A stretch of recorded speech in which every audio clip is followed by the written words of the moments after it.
ایک سوال کرتا ہوں فرمائیں کہ اگر کوئی انسان اپنے اندر علم رکھتا ہے جی تو کوئی آدمی کوئی مسئلہ لے کر آتا ہے، اس کو ذاتی طور پر سمجھاتا ہے بلا اسٹیج پر چڑھے ہوئے، جی جی جی جی تو کیا وہ بھی برادر ہوگا یا صرف وہ مسائل کو بس جی آگاہی ایک دلا؟ بہترین سوال ہے آپ کا کہ دینی مسئلہ جو بھی بیان کرے وہ بردر کی کیٹیگری میں آ جائے گا کیا؟ جی ہاں، یہی ہے۔ دیکھیں، شریعت کے جو مسائل ہیں وہ تمام کے تمام ایک درجے کے نہیں ہیں۔ جی بہت سارے مسائل ایسے ہیں جن مسائل پر بولنا تمام علماء کے بس میں بھی نہیں ہوتا۔ نہیں ہوتا۔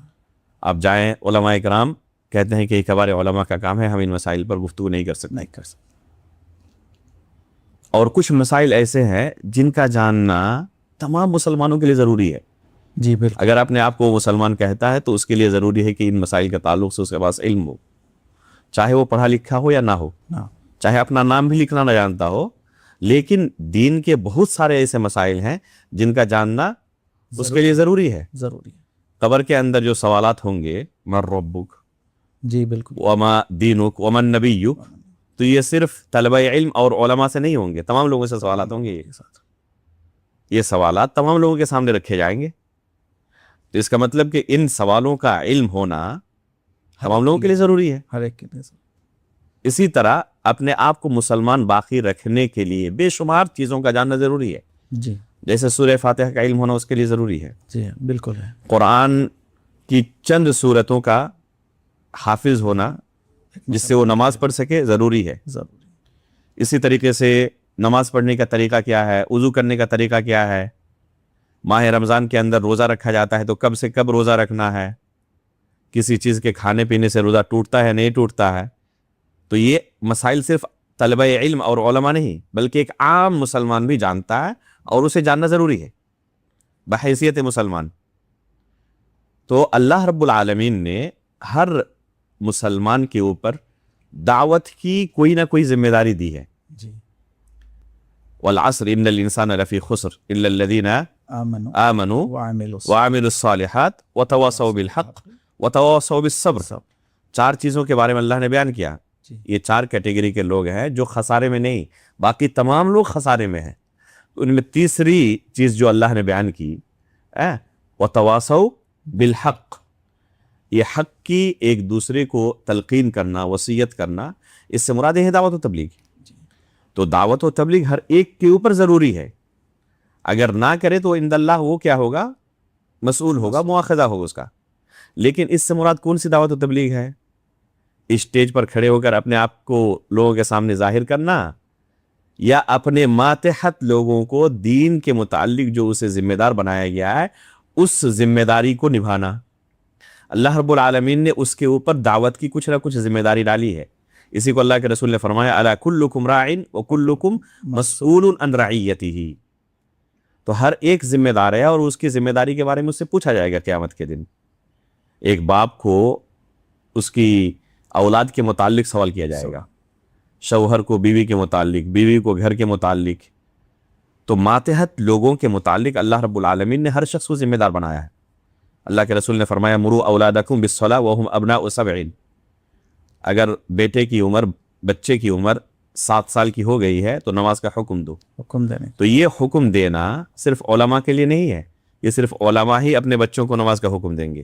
یہ حکم دینا صرف طلبہ علم کے نہیں ہے کہ جن کے پاس کتاب و سنت کا علم ہے وہی اپنے بچوں کو نماز کا حکم دیں گے، نہیں، یہ حکم دینا ہر ایک کے لیے۔ تو یہ بھی تو دعوت ہے، کیا یہ دعوت نہیں ہے؟ یہ دعوت، یہ بھی دعوت ہے، لیکن یہ دعوت انتہائی محدود پیمانے پر ہے۔ اپنے ماتحت لوگوں کو ایسے مسائل کے تعلق سے بیان کرنا، ان کی گرفت کرنا، ان کی خبر لینا جن مسائل کا علم سب کو ہونا چاہیے بحیثیت مسلمان۔ اگر کسی کے گھر میں کوئی منکر کام ہو رہا ہو، گانا بجانا ہے، غیبت کر رہے ہیں لوگ گھر کے اندر بیٹھے ہوئے، تو گھر کا جو ذمہ دار ہے اس پر ضروری ہے کہ اس سے روکے۔ یہ نہیں کہہ سکتا اللہ رب العالمین کے پاس کہ میں عالم دین نہیں تھا اس لیے گانے بجانے سے میں نے گھر والوں کو نہیں روکا تھا۔ تو ہر اس چیز کا علم اس کے پاس تھا کہ یہ حرام ہے۔ تو بہت ساری ایسی چیزیں ہیں جن کا حرام ہونا، حلال ہونا بحیثیت مسلمان پتہ ہونا ضروری ہے۔ زنا حرام ہے، چوری حرام ہے، ڈکیتی حرام ہے، جھوٹ بولنا حرام ہے، غیبت حرام ہے، شرک حرام ہے، یہ چیزیں ایسی ہیں جن کا حرام ہونا ہر مسلمان کے لیے واضح ہے.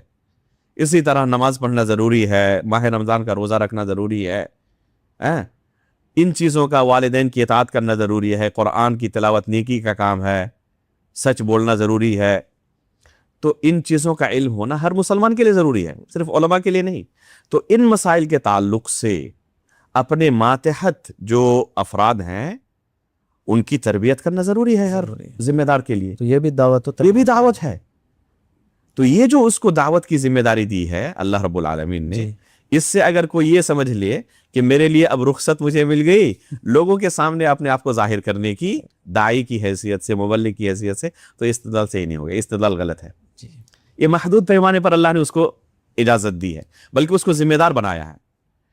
لیکن اگر وہ اپنے آپ کو ظاہر کرنا چاہے لوگوں کے سامنے داعی کی حیثیت سے, ایک مبلغ کی حیثیت سے, تو پھر ذمہ داری اس کی بڑھ جاتی ہے. پھر کتاب و سنت کا علم حاصل کرے, اور علم حاصل کرنے کی بنیاد پر لوگوں کو دعوت و تبلیغ دے. اسی کو اللہ رب العالمین نے قرآن کریم کے اندر بیان کیا, قل هذه سبیلی ادعو الی اللہ علی بصیرۃ انا ومن اتبعنی. تو یہ جو دعوت ہے اس کے لیے بصیرت شرط ہے, اس کے لیے علم شرط ہے. بلا علم دعوت نہیں دے سکتا, لوگوں کے سامنے اپنا پیش نہیں کر سکتا. وہ جب شریعت کے مسائل کو بیان کرے گا تو ضروری ہے کہ وہ کتاب و سنت کا پہلے علم حاصل کرے. امام نووی رحمہ اللہ نے صحیح مسلم کی شرح میں اس مسئلے کو بہت ہی بہترین طریقے سے بیان کیا ہے کہ ایک عام شخص بحیثیت مسلمان جن چیز مسائل کا جاننا اس کے لیے ضروری ہے, یہ مسائل وہ عام شخص بھی اپنے ماتحت لوگوں کو بیان کرے گا. لیکن دین کے مسائل جو دقیق ہے, باریک ہیں, اہم ہے, بڑے مسائل ہیں, ان مسائل کے تعلق سے اس کو گفتگو کرنے کی اجازت نہیں ہے. اچھا. تو اس کو لوگوں کے سامنے پیش کرنے کی اجازت نہیں ہے, اپنے ماتحت جو ان کو, یعنی سامنے والے کو کبھی یہ غلط فہمی نہ ہو کہ ان کے پاس ہم دینی مسائل کے لیے رجوع ہو سکتے ہیں, ان کے پاس ہمیں دینی رہنمائی مل سکتی, یہ غلط فہمی نہ ہو. اگر اس کی ایکٹیویٹی ایسی ہے, لوگوں کے سامنے ایسے اپنے آپ کو پیش کر رہا ہے کہ سامنے والا غلط فہمی میں شکار ہو جائے گا, غلط فہمی کا شکار ہو جائے گا کہ یہ عالم ہے, اس کے پاس شرعی مسائل کا علم ہے, حالانکہ اس کے پاس ہے ہی نہیں, تو اس کے لیے یہ طریقہ اختیار کرنا جائز نہیں ہے. جزاکم اللہ.